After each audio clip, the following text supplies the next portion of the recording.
Salut les winners, c'est Maxou de Céducation et pour toi j'aurais une question. Est-ce que ça t'est déjà arrivé de te demander si tu étais un bêta?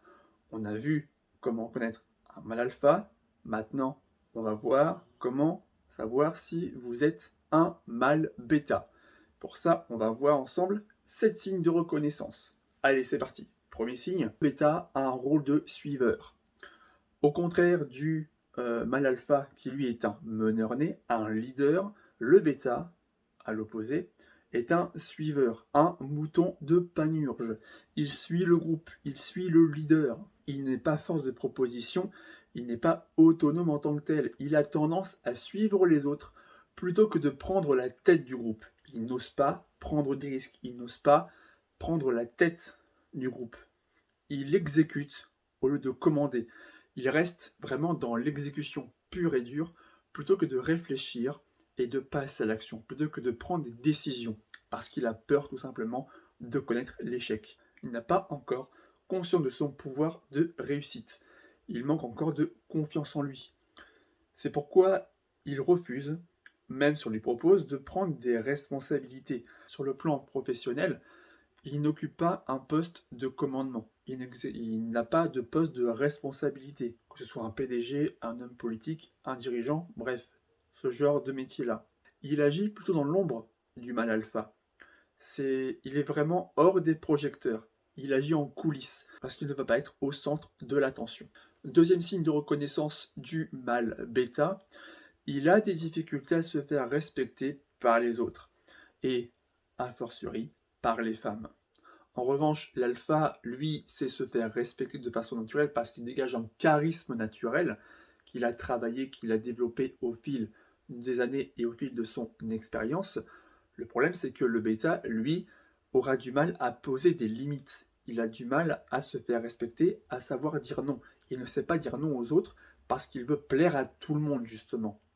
Et donc, il va céder à la pression sociale, il va céder sous la pression du groupe, il va se faire influencer par le groupe pour exécuter un ordre, suivre une décision qui intérieurement ne lui plaît pas, faire une action qu'il n'a pas envie de faire, mais pour se faire bien voir, pour se faire accepter socialement par le groupe, il va quand même exécuter cette chose-là, cette décision. Et de ce fait, comme il manque d'autorité, comme il ne sait pas se faire respecter par le groupe social dans lequel il est, eh bien, il a parfois l'impression d'être invisible aux yeux des autres et à douter de lui-même. Troisième signe de reconnaissance du mâle bêta, il ne supporte pas les insultes. Le mâle alpha, lui, sait aller de l'avant, n'écoute pas les critiques, quelles qu'elles soient, et ne réagit pas de façon impulsive aux critiques, aux insultes. Le bêta, lui, va démarrer au quart de tour. C'est un petit peu un sanguin, le bêta. Il ne veut pas qu'on s'en prenne à lui personnellement. Pour lui, chaque critique, chaque insulte, c'est encore une attaque qui va faire baisser sa confiance en soi. Mais justement, pour compenser son manque de confiance en lui, il va à réagir pour montrer, vous voyez, je sais me faire respecter, mais il va réagir de façon assez violente parce qu'il réagit par rapport à ses émotions. Il n'est pas maître de ses émotions, plutôt il est esclave de ses émotions. Il reste impulsif par rapport à ses désirs, par rapport à ses émotions.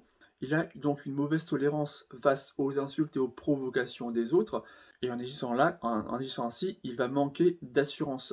Le fait de montrer son agressivité, qu'elle soit physique, verbale, psychologique, ça montre que intérieurement, ce mec-là est un fragile, un loser. C'est aussi du coup une personne instable mentalement parce qu'il n'est pas maître de ses émotions. Quatrième signe de reconnaissance du bêta, il utilise du coup la violence pour s'imposer. Donc la violence verbale, physique, psychologique pour essayer de dominer la situation. Sauf que la situation lui échappe complètement. Il ne sait pas comment la maîtriser. Et comme la situation lui échappe, la tension lui échappe, il va utiliser la violence en guise de dernier recours pour montrer qu'il a le dernier mot.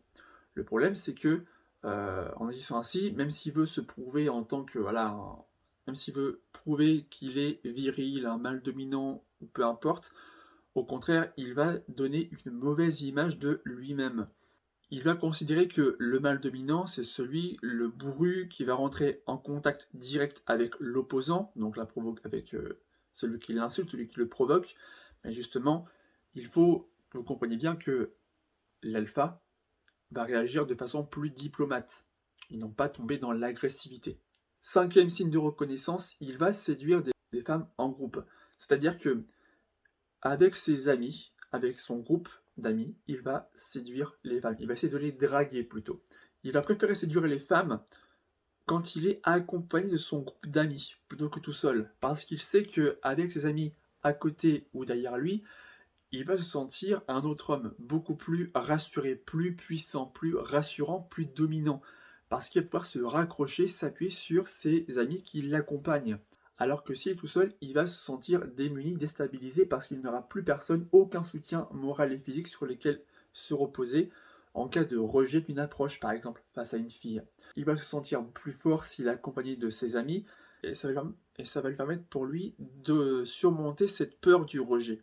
Mais justement, l'effet pervers de tout ça, c'est que en étant bêta, il va manquer de respect aux femmes en tombant dans les propos sexistes avec des débordements très très lourds en guise d'approche. Sixième signe de reconnaissance du bêta, on reste avec les femmes justement.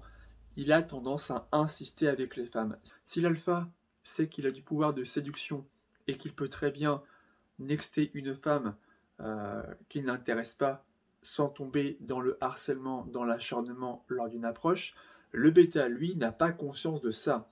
Parce qu'il est tellement dans l'échec amoureux, il est tellement dans la misère sexuelle sentimentale avec les femmes, il va toujours se mettre une pression énorme implicitement pour avoir un rendez-vous avec une femme, pour lui dire qu'il l'apprécie, etc., et être en couple avec elle sur le long terme. Mais justement, il ne va pas accepter l'échec, il va avoir du mal à accepter le fait qu'il ne peut pas séduire toutes les femmes qui lui plaisent.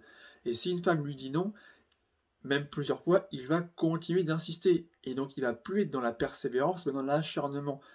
Il va insister avec les filles, surtout celles qui l'ont rejeté plusieurs fois. Il ne va pas accepter le refus parce qu'il ne veut pas rester sur un échec amoureux. Il a accumulé les échecs amoureux par le passé et il ne va pas revivre ce sentiment de frustration. C'est pourquoi il va adopter au final un comportement de harceleur.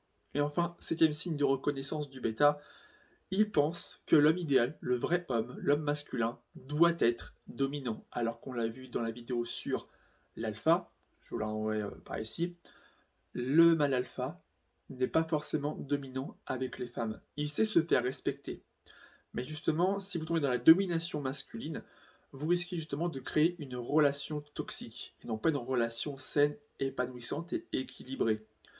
Le mâle dominant, pour le bêta, doit être un homme viril. Il doit surjouer les machos pour évacuer sa frustration amoureuse et sentimentale. C'est ce que le bêta va faire. Il va essayer de se conduire comme le mâle dominant, de faire comme lui pour avoir des résultats avec les femmes. Mais justement, il est dans l'erreur totale. D'ailleurs, il va aussi s'identifier, et là encore c'est une grosse erreur que font la plupart des hommes, ils vont s'identifier aux héros du cinéma. Or, vous comprenez bien une chose, c'est que les rapports sociaux hommes et femmes au cinéma, dans les films hollywoodiens, sont de la pure fiction, ce n'est en aucun cas la réalité. Et c'est pourquoi, en agissant ainsi, il ne va pas comprendre pourquoi il n'arrive pas à ses fins, et donc il va sentir un profond sentiment d'injustice et de frustration. Si la vidéo t'a été utile, n'hésite pas à t'abonner à la chaîne YouTube pour ne rien rater des prochaines vidéos que je publie chaque semaine sur la séduction et le développement personnel. Si tu es encore là, alors ça veut dire que tu fais partie des gens qui sont vraiment motivés. Donc voici ce que tu peux faire pour aller plus loin. J'ai sorti une formation que j'ai baptisée SP9, les 9 principes de la séduction pour lui plaire. Dans cette formation vidéo, je t'explique les 9 points sur lesquels travailler pour optimiser tes chances de séduire cette fille qui te plaît. Mais attention, c'est une formation exclusivement réservée aux personnes prêtes à passer à l'action et qui veulent changer de vie.